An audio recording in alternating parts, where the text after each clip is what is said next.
Nirerespeto ng Ateneo de Manila University ang rekomendasyon ng Criminal Investigation and Detection Group kaugnay ng pagkamatay ng student athletes na sina Rene Baterbonia at Divine Adili. Sa isang statement, sinabi ng universidad na nagpapatuloy pa ang iba pang investigasyon kaya patuloy silang makikipagtulungan sa lahat ng kinauukulang ahensya.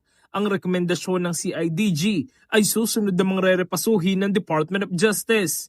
Iginiit din ng Ateneo na mananatili silang nakatuon sa pananagutan, kaligtasan ng mga estudyante at pagpapatupad ng mga reforma upang hindi na maulit ang nangyaring trahedya. Sinabi rin ng universidad na nauunawaan nila ang pangamba ng mga estudyante at empleyadong nadawit sa kaso, kabilang ang 2 student manager at 2 utility staff.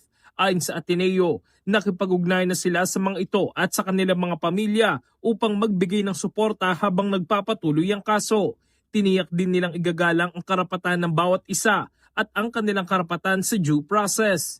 Dagdag pa ng Ateneo, pangunahing prioridad nila ang kapakanan ng kanilang mga estudyante at empleyado at ang pagtiyak na matatanggap ng mga ito ang nararapat na suporta at patas na pagtrato habang isinasagawa ang legal na proseso.